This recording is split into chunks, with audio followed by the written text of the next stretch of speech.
Hello class. Welcome back बच्चों। लो प्यारे बच्चों, स्टार्ट कर रहे हैं नया लेक्चर। बेटा, कल जब हमने डेमोग्राफिक इंडिकेटर पढ़े थे, सब सामने देखो, अभी रुक जाओ, अभी कुछ नहीं चाहिए बेटा, क्या आफत करनी शुरू कर देते हो। कल जब हमने डेमोग्राफिक इंडिकेटर पढ़े थे तो बेटा एक टेबल देखी थी हमने, और बेटा वहां से सीखा था कि हमें 6 पॉइंट तो लिखने ही पड़ेंगे, हर हाल में लिखने पड़ेंगे। ठीक है जी। और बेटा ढंग से समझ भी लिया था। बाबू, अगर तीनों कंट्री के बारे में थोड़ा थोड़ा जानते होंगे, पहले दिन से बैच अटेंड कर रहे हो, तो बेटा बहुत आराम से लिख पाओगे आप सभी टेबल्स। ठीक है। और मैंने बताया भी था 5 या 6 टेबल आएंगी आएंगी जिनके ऊपर एनालिसिस पेपर में आता है। ठीक है जी। अब वो बेटा क्या होगा, हमेशा एनसीईआरटी की नहीं आएंगी। ठीक है ना, आप पास्ट ईयर के क्वेश्चन जब पढ़ोगे तो आपको पता लग जाएगा हमेशा चीजें एनसीईआरटी की नहीं आती। अब बाबू, कई बार ऐसा हो जाता है, जो हमने बेटा डेटा पढ़ा 17-18 का पढ़ा डेमोग्राफिक इंडिकेटर में। ठीक है ना। अब बेटा ये किसी भी ईयर का आ जाता है, कभी 2000 2001 का आ जाएगा, कभी किस चीज पे कंपेयर कराएगा, कभी किस चीज पे। अगर चैप्टर के बारे में सब कुछ जानते होंगे तो आराम से एक्सप्लेन कर पाओगे, वरना दिक्कत रहेगी रहेगी आपको। ठीक है जी। अभी बताऊंगा बेटा एक और एग्जांपल भी इस चीज का। जब आप पास्ट ईयर क्वेश्चन पढ़ोगे ना, तो ये डेटा जो अभी आप देख रहे हो, ये इन ईयर का नहीं आया हुआ, किसी और ईयर का आया हुआ है। क्या ये, पढ़ लो, क्लियर हो जाएगा। एवरेज एनुअल ग्रोथ रेट है बेटा जीडीपी का। वो 90 टू 90s इंडिया ने हर साल एवरेजली जीडीपी में 5.7% की ग्रोथ शो की है। जबकि बेटा चाइना ने इन्हीं 10 सालों में 10.3% की, पाकिस्तान ने 6.3 की, इंडिया ने बेटा फिर 2015 से 17 इन 30 साल में एवरेजली 7.3 की, चाइना ने 6.8, पाकिस्तान ने 5.3। बेटा चर्चा करनी है एक बात। दूसरी बात बेटा, ये कभी ऐसा हो सकता है बेटा 70s टू 80s आ जाए, या बेटा 90s टू 2000 तक आ जाए। तो बेटा अगर चैप्टर के बारे में ज्ञान होगा तो लिखा जरूर जाएगा। ठीक है जी। अब बेटा चर्चा को बढ़ाते हैं आगे।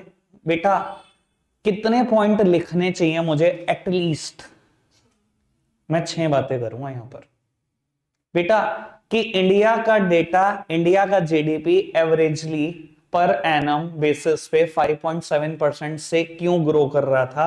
फिर चाइना की बात, फिर पाकिस्तान की, फिर इंडिया, फिर चाइना, फिर पाकिस्तान। या बेटा एक पॉइंट इस पर, एक इस पर, एक इस पर, एक इस पर, एक इस पर, एक इस पर। 6 पॉइंट लिखने ही हैं, हर हाल में लिखने। ठीक है जी। सब मेरी तरफ देखेंगे और कोशिश करो बेटा एक एक पॉइंट कोई सा भी जो तुम्हारे को इन 6 में समझ में आता है कुछ तो बताओ। 6 क्या 6? बहुत ही बढ़िया। अरे नहीं तो एक एक जो जो बता सकते हो अपनी मर्जी से, बहुत अच्छा, उसके लिए हैंड रेस कर लो, मैं पूछूंगा आप क्या बताना चाहते हो, आप बता देना उसके बारे में, फिर देखेंगे ठीक है कि नहीं। भैया एक एक तो बताओ, इतना तो चैप्टर के बारे में मेरा ख्याल ज्ञान है। या अगर आपको लगता है कि एक दो सुन के बताओगे तो कोई दिक्कत नहीं, एक दो सुन लो, दो तीन बच्चों ने तो हाथ खड़े कर लिए। कृष्णा क्या बताएगा भाई? 1980 to 1990 ग्रोथ अच्छी करी क्योंकि उन्होंने का जो पॉलिसीज की डेवलपमेंट पॉलिसी तो 1978 था। बेटा चाइना ने 1980s टू 90s में double digit growth rate maintain किया है, मैंने बताया भी था आपको।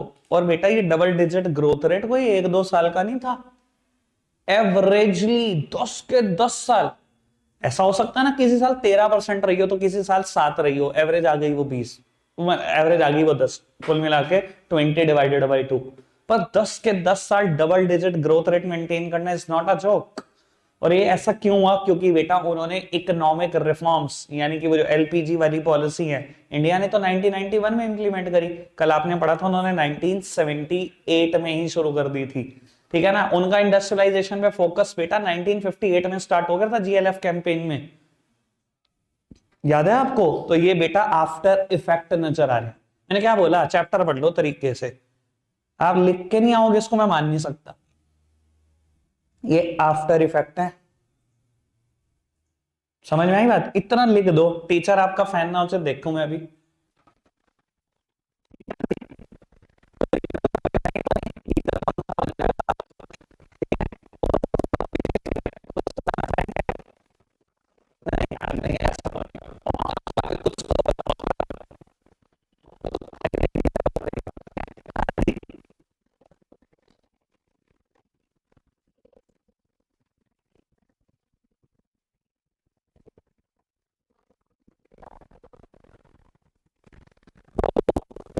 ठीक है।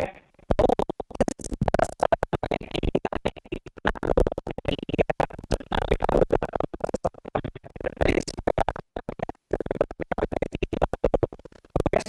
कि मोस्ट ऑफ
प्राइवेट सेक्टर में टारगेट भी चलता है, टारगेट पूरे तो प्रमोशन एक तो बैठा है, यही होता है ना प्राइवेट सेक्टर में।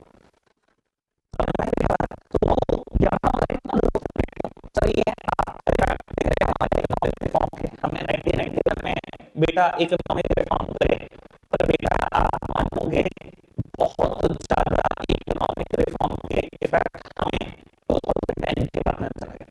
कुछ कारण है बेटा इसके, अगर मैं कारण एक्सप्लेन करना चाहूँ तो बेटा हमारा ग्लोबलाइजेशन 1991 में हुआ ना, इट्स ओनली फॉर नीड्स। ये नाम सारा ग्लोबलाइजेशन था, नाम दिखा ग्लोबलाइजेशन, बेटा फॉरेन कंपनी से ट्रेड करती है, आप सोच भी नहीं सकते।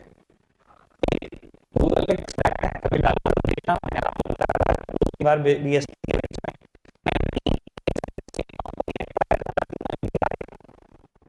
उसमें कंपनी कंपनी ओपन नहीं की थी अपनी, वो व्यक्ति बनाई नहीं सकती थी, मैं ओपन करती हूँ 8 साल और 1986 में ट्राई करना शुरू किया, 1999 में ट्राई किया, 13 साल तक 13 साल तक सरकार की गवर्नमेंट पूरी करती रही।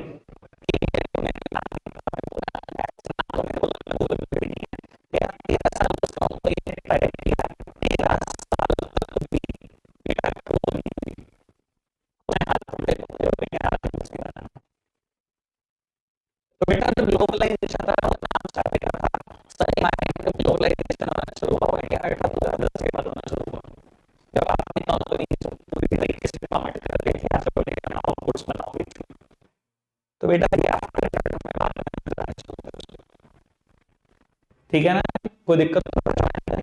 अभी 3 चीजें, चाइना में हालात बहुत खराब हो गए उसके बाद,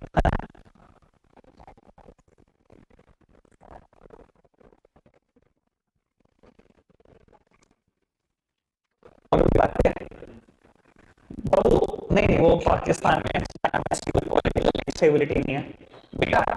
अगर चाइना की बात करें तो पॉलिटिकल ग्रोथ 10 लगातार सालों तक और 2015 क्या हालत हो गई सर, ये हालात इसलिए खराब है, प्रॉब्लम उसने फेस करी, इंडिया में करप्शन था, सर वहाँ पे भी बहुत करप्शन है, लेकिन अभी चाइना में ना हो गए एक साथ ब्रेक न्यूज एक तरह में इंडिया के तरफ से इतना पैसा मिला कि बेटा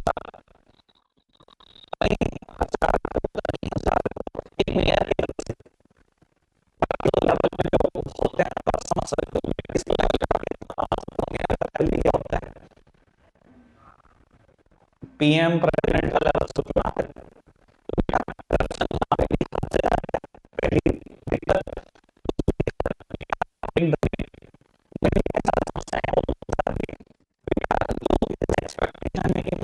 ठीक ठाक सर्टिफिकेट नहीं कर पा, चलो मैं निकल जाता हूँ बेटा, आप देश छोड़ते हो दूसरे देश में शिफ्ट होने की सोचते हो, ठीक है ना,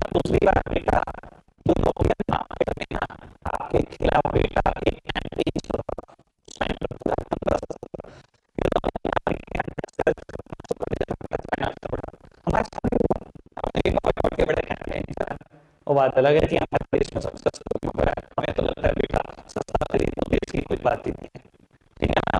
जबकि हम दूसरे देश को देखो बेटा, हम किस तरह से बड़े लॉयल है इसके, वो कहते हैं नहीं खरीदना खरीदना है। तो लोग चाइनीज फूड को डिस्करेज करने के कैंपेन चलने लग पड़ा, जिसकी वजह से बेटा किसी भी गवर्नमेंट ने 28 देश में आपका एक भी सामान नहीं खरीदा, तो सारी दिक्कत आपको फेस करनी पड़ी, ठीक है ना। तो इसी बात की है बेटा, प्रोपेंसिटी टू सेव भी बढ़ गया था, ठीक है ना। तो वो सेविंग ज्यादा करने लगे थे। और आपको भी पता है बेटा, इकोनॉमी दो चीजों पे चलती है, ठीक है ना, इन्वेस्टमेंट और सेविंग्स, ठीक है ना बेटा। सेविंग का मतलब यहां पर दूसरी बात है, वो इन्वेस्टमेंट का मतलब समझते हैं ना सब, ठीक है ना। बैंक बहुत ज्यादा दबाकर लोन बांटे बेटा, ठीक है ना, उस लेंडिंग को इन्वेस्टमेंट बोला जाता है बेटा मैक्रो इकोनॉमिक्स की भाषा में। सर दबाकर अगर आप लोन मार्केट में बांटोगे तभी जाकर बेटा लोग प्रोडक्शन कर पाएंगे, तभी जाकर बेटा कहीं ना कहीं इकोनॉमी ग्रो करेगी, ठीक है ना जी। कोई दिक्कत कोई परेशानी तो नहीं इस चीज में, समझ में आई बेटा आपको। वो अब पाकिस्तान की बात अगर सोच पाओगे गेस कर पाओगे तो बड़ा इजी लगेगा, ठीक है ना। पाकिस्तान का समझाना वैसे थोड़ा ज्यादा आसान होता है, ठीक है ना, कि इनका जीडीपी लगातार क्यों गिर रहा है। वो सबसे पहली बात कि इनका बड़ा ही क्यों था जीडीपी। सर ये वो जो थोड़ा सा बड़ा, वो इसलिए बड़ा क्योंकि 1988 में ये इकोनॉमिक रिफॉर्म ले आए थे। इंडिया तो लेकर आया एलपीजी 1991 में, चाइना लेकर आया 1978 में, पाकिस्तान हमारे से 3 साल पहले लेकर आया 1988 में। तो क्योंकि वो इस टेन्योर में फॉल कर रहा था बेटा, 2-3 साल में उसने फायदा उठा लिया इकोनॉमिक रिफॉर्म का, और यहाँ पर ग्रोथ वो दिखाई भी देने लगी थोड़ी सी, ठीक है जी। तो सर ये जीडीपी फिर बाद में क्यों गिर गया। सर ये जो पीरियड है ना, ये तब से लेकर अब तक का पीरियड पाकिस्तान के लिए खराब ही हुआ है, अच्छा कुछ नहीं हुआ अगर आप देख पा रहे हो तो, ठीक है ना। सर ऐसा क्यों, पॉलिटिकल इंस्टेबिलिटी, टेरर और वॉर। सर हर किसी को लगता है कि अभी कोई जंग ना छिड़ जाए इनके खिलाफ, ये सारे आतंकवादियों को पनाह देते रहते हैं बैठकर, यही करता है ना पाकिस्तान बेटा, ठीक है ना। और पॉलिटिकल इंस्टेबिलिटी तो है, मैंने तो अभी आपको बताता हूँ, पिछले 10 पीएम या पता नहीं पिछले 15 पीएम, जितने भी पीएम मतलब पाकिस्तान में हुए, किसी ने भी अपना टेन्योर पूरा नहीं किया 5 साल का। ये पाकिस्तान की हिस्ट्री है, किसी भी पीएम ने अपना टेन्योर ही पूरा नहीं किया। किसी को कब जेल हुई, किसी को कहां गोली मार दी, सड़कों पे तो गोली मार देते हैं देश के पीएम को, ये तो सिक्योरिटी की हालात है वहां। तो सर ना तो डोमेस्टिक इन्वेस्टमेंट करने वाले एनकरेज होते, ना ही बेटा एफडीआई आती। भाई फॉरेन से कोई इन्वेस्टमेंट करेगा एक ऐसी कंट्री में जहां हर टाइम टेरर और वॉर हो।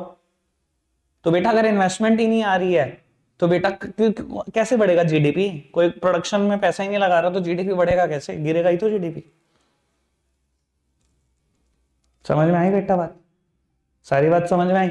सर मैंने कुछ नहीं किया, मैंने सिर्फ चैप्टर का इंट्रोडक्शन यूज किया, ठीक है। थोड़ी सी जनरल नॉलेज रखो, हो गया काम। और अगर जितना आप मेरे को सुन रहे हो ना इतना बहुत होगा, किसी भी साल के बारे में पूछ ले आप बता पाओगे, ठीक है जी। इंडिपेंडेंस की डेट याद रखना, ठीक है ना, या ईयर याद रखना, इकोनॉमिक रिफॉर्म के ईयर याद रखना, चाइना के मेजर इवेंट याद रखना, पाकिस्तान के मेजर इवेंट याद रखना, मिक्स इकोनॉमी अडॉप्ट करी, वो सब कुछ याद रखना, आराम से लिखोगे किसी भी चीज को। क्लियर है बेटा बात।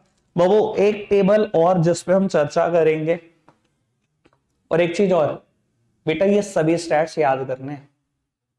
इन 10 सालों में कितनी ग्रोथ हुई, 7.3, सब याद रखने हैं आपको, ठीक है। मुझे बाय हार्ट प्लान है, मैं सब कुछ लिख दूंगा, पर लिखने में मैं टाइम बर्बाद नहीं करना चाहता अभी, ठीक है जी। आपको पता है मैंने पिछली बार खुद ही लिखे थे, ठीक है ना, इवन ये भी रटे हुए हैं मुझे, जितने मर्जी पूछो स्टैट्स तो, ठीक है ना। पर बेटा आपको पढ़ने हैं। एक चीज और बाबू, अभी आपको 2 मिनट मिलेंगे, पहले इस डेटा को आराम से पढ़ लो, इसके बारे में मुझे जानकारी चाहिए, मैं ये भी जानना चाहूंगा कि कितने पॉइंट आप लिखोगे। आराम से पहले इस डेटा का मतलब समझ लो, नहीं समझ में आएगा तो मैं मतलब समझाऊंगा, आराम से देख लो। वैसे इसका मतलब है कंट्रीब्यूशन टू जीवीए, मतलब ग्रॉस वैल्यू एडेड, इसी को हम जीडीपी बोलते हैं, अगर आपको याद हो तो। मैक्रो इकोनॉमिक्स में हम बेटा वैल्यू एडेड मेथड के हिसाब से जीवीए बोलते थे इसको, यानी कि ये कंट्रीब्यूशन टू जीडीपी है। इंडिया का एग्रीकल्चर सेक्टर कितना कंट्रीब्यूट कर रहा है जीडीपी में, 16%। इंडस्ट्री कितना, सर्विसेज कितना, ऐसे ही चाइना का, ऐसे ही पाकिस्तान। बेटा हमारा कितनी वर्कफोर्स एग्रीकल्चर में लगी है, कितनी इंडस्ट्री में लगी है, कितनी सर्विस में, ऐसे ही चाइना की, ऐसे ही पाकिस्तान की, ठीक है। मैं इनका एनालिसिस नहीं बढ़ा रहा, कुछ नहीं करते, सीधा उठा उठा के परसेंटेज लिखते रहते हैं। भैया अगर ऐसे लिखना है तो फिर तो पेपर मेरे को नहीं लगता कोई नंबर देगा आपको, ये तो कोई भी लिख देगा उठा के। ठीक है जी, आराम से सोच लो कितने पॉइंट लिखे हैं, मुझे ये चाहिए बात। अच्छा लिखने कितने चाहिए पॉइंट ये बताओ। 6, 9 भी लिख सकते हो, 6 भी लिख सकते हो, ठीक है ना, डिपेंडिंग अपॉन कितना अच्छा सोचते हो, पर पेपर में ना पहले ही सोच लेना कितना लिख पाओगे। ठीक है ना, देखो लिखने वाले तो एक बात इस पे कर सकते हैं, तीनों कंट्री की यहीं तक, दूसरी बात इस पर, तीसरी बात इस पर, ऐसे ही बेटा एक बात इस पर, दूसरी बात इस पर, तीसरी बात इस पर, तो 6 बातें तो ऐसे लिख सकते हो। ठीक है ना जी, अब लिखने वाले इनको इनके साथ कंपेयर करके भी लिख सकते हैं, 3 ही पॉइंट में निपटा सकते हैं, सबके पास तरीका अलग अलग है। ठीक है ना जी, बाकी तो चर्चा है, ठीक है, लिखने को 9 भी लिख सकते हो, कोई दिक्कत कोई समस्या नहीं है उसमें। ठीक है जी, अब सर देखते हैं ना आप कैसे सोचते हो, कितना अच्छा सोचते हो, बात यह है।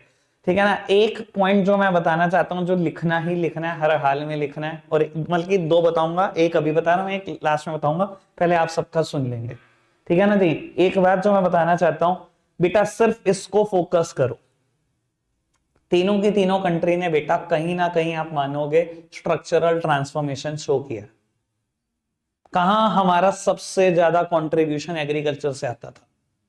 ठीक है ना, लेकिन ये मानते हो बेटा तीनों कंट्री ने कहीं ना कहीं स्ट्रक्चरल ट्रांसफॉर्मेशन शो किया। Now agriculture is not more a principal contributor to GDP. देख लो बेटा प्रिंसिपली कौन कंट्रीब्यूट कर रहा है जीडीपी में, 100 में से 54% तो अकेला सर्विस कर रहा है इंडिया में। ऐसे ही बेटा लगभग हालात चाइना में, ऐसे ही लगभग हालात पाकिस्तान में है। एग्रीकल्चर कोई प्रिंसिपल कंट्रीब्यूटर नहीं है जीडीपी में, जबकि कभी था। एक पॉइंट तो ये लिखना ही लिखना है, बाकी आपसे जानना चाहेंगे आप कितना अच्छा सोचते हैं। अब हैंड रेस करो, बताना आपने ही है, ठीक है ना, और बार बार उन बच्चों से नहीं पूछा जाएगा, मैं सबको बता रहा हूं, सबका नंबर आ जाएगा।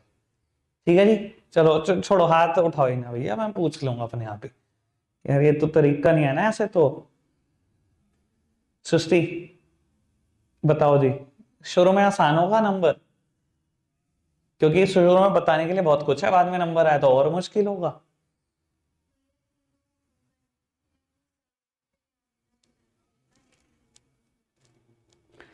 बाबू ये तो दिखाई भी दे रहा और आप मानोगे भी बेटा, तीनों कंट्री का फोकस, तीनों कंट्री का रिलाय उनके सर्विस सेक्टर पे ज्यादा है। पर एक बात और लिख देना, ऐड कर देना, जो इसने बताई बात ठीक बताई बेटा, लेकिन चाइना ने लगभग इक्वली रिलाय करा अपने मैन्युफैक्चरिंग और इंडस्ट्री सेक्टर पे। और बेटा ये एक्सपीरियंस उसका लगभग सभी डेवलप्ड कंट्रीज का एक्सपीरियंस उसने यूज किया, मैंने कल भी बताया था आपको कि उसने अपनी डेवलप्ड, मतलब उसकी रिसर्च कहती थी माओ जेडोंग की, कि जो भी कंट्री डेवलप हुई है वो बेटा अपनी इंडस्ट्री को फोकस करके हुई है, तो उसने अपनी इंडस्ट्री को फोकस हमेशा से रखा। ठीक है जी, 2 बातें और खुशी क्या कहना चाहेंगे।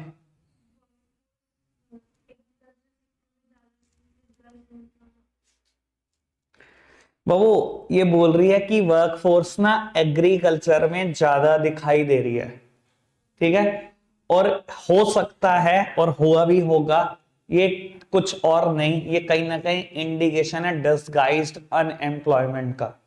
बेटा उम्मीद करता हूं सबको ये टर्म पता है ना, डिसगाइज्ड अनएम्प्लॉयमेंट क्या होती है बेटा। ठीक है ना, वो डिसगाइज्ड अनएम्प्लॉयमेंट क्या होती है, जब किसी काम को करने के लिए सिर्फ 2 ही लोगों की जरूरत है और एंगेज हैं नेसेसरली 4-5। अगर बेटा उन 3 लोगों को निकाल भी दिया जाए तब भी बेटा आउटपुट गिरेगा नहीं, लेकिन लोग ये समझते नहीं और बेटा लगे रहते हैं। और गांव में बेटा ज्यादातर ऐसा होता है कि ज्वाइंट फैमिली सिस्टम होता है, और ज्यादातर ये देखा गया कि joint family system disguised unemployment का बहुत बड़ा कारण होता है। मैंने आपको ना एक बार ये बात एग्जांपल देकर भी समझाई थी। बेटा एक इंसान है, ठीक है ना, जो आपके दादाजी की उम्र का है, जब उसने काम शुरू किया ना तो बेटा उसने एक ढाबा खोला, और अकेले, क्योंकि ड्यूटी बहुत लंबी होती है बेटा होटल रेस्टोरेंट ढाबों की, बेटा उसने 18 घंटे काम किया अपनी पूरी जवानी। ठीक है, 18 घंटे काम किया और अकेले ढाबे का बहुत तगड़ा नाम बना। उसके 2 बेटे हुए, धीरे धीरे बड़े हुए, ड्यूटी बढ़ गई, 6 6 6, तीनों 6 घंटे ड्यूटी देने लगे। ठीक है जी बाबू, उसके दो बेटे के, दोनों के दो बेटे हुए। जब वो बड़े हुए तो बेटा उस इंसान ने रिटायरमेंट ले ली, लेकिन बेटा वो दो भाई, उनके दो बच्चे, टोटल 6 जने हो गए। सबने ड्यूटी बांट ली, सब 3-3 घंटे ड्यूटी देने गए। भैया आपको दिखाई तो दे नहीं रहा, पर ये डिस्गाइज अनएम्प्लॉयमेंट ही हो रही है, दिख किसी को कुछ नहीं रहा आंखों से। जो काम एक अकेला आदमी मैनेज करता था, चलो वो तो पुरानी जनरेशन था, वैसे बहुत लेबर करती थी, चलो 2 जने फिर भी आज भी मैनेज कर सकते हैं। 9 घंटे कोई ज्यादा ड्यूटी नहीं होती। आज की तारीख में ना सरकारी नौकरी में भी इतनी ड्यूटी आने लग गई। समझ में आई बेटा बात? ज्वाइंट फैमिली सिस्टम में सबसे ज्यादा डिस्गाइज एम्प्लॉयमेंट होती है, दिखता नहीं, वो सब देखा दिखाई कि तेरे बच्चे तो इतने घंटे ड्यूटी देते हैं, मेरे बच्चे इतनी देंगे, नहीं नहीं तू भी 3 ही घंटे कर, चल तू भी नया काम मत खोल, चल सिर्फ दूसरों को दिखाओ और लड़ो परिवारों में, और यही काम करते। समझ में आई बेटा बात? ठीक है, कोई दिक्कत कोई परेशानी तो नहीं? अभी एक आध पॉइंट यहां से और है। देखो, एक बात हमने ये बताई कि ये प्रिंसिपल कंट्रीब्यूटर्स जो जीडीपी नहीं रहा, स्ट्रक्चरल ट्रांसफॉर्मेशन हो गई है। ठीक है, दूसरी बात हमने ये बताई कि हाँ, तीनों कंट्रियों ने रिलाय करना शुरू करा टर्शियरी सेक्टर पर चाइना रिलाय कर रहा है बेटा अपने मैन्युफैक्चरिंग सेक्टर पर भी। ठीक है ना? एक बात और बेटा, इंडिया और पाकिस्तान ने क्या किया, ये डायरेक्टली शिफ्ट हुए। पहले तो सब कुछ एग्रीकल्चर था, उसके बाद सब कुछ हो गया टर्शियरी सेक्टर। सीधा सीधा सीधा की सीधा सारा जीडीपी जो पहले एग्रीकल्चर से आता था, वो सीधा शिफ्ट हो गया बेटा कहीं ना कहीं टर्शियरी पर। सर, आपने कभी फोकस ही नहीं किया अपनी इंडस्ट्री को, जिसकी वजह से आप आज तक डेवलप्ड नहीं हो पा रहे। कभी भी फोकस नहीं किया, आपका कभी फोकस ही नहीं रहा कि ये भी कुछ किए करेगा। ठीक है जी, बात समझ में आती है? और बताओ, 4 बातें हो गई, 3 बातें इधर से मैंने करी, एक बात अभी खुशी ने जो की वो की। हाँ जी,